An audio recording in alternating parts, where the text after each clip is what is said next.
વનમાં સીતાજીને તરસ લાગી અને ક્યાંય પાણી ના મળે. એવામાં એક મોર આવી અને ભગવાન શ્રી રામને કહે છે કે દૂર એક સરોવર છે, હું ઉડતો જાઉં એમ તમે મારી પાછળ આવો. મોર જેમ ઉડતો જાય એમ એક એક પંખ એનું ખરતું જાય અને પાછળ શ્રીરામ ચાલતા જાય.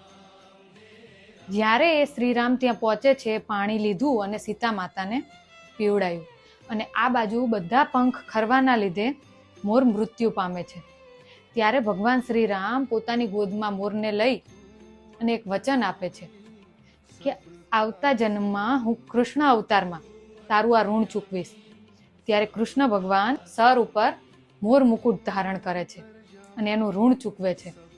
તો જો પાલનહાર એમનું ઋણ ચૂકવતા હોય તો આપણે તો એક સામાન્ય માણસ છીએ.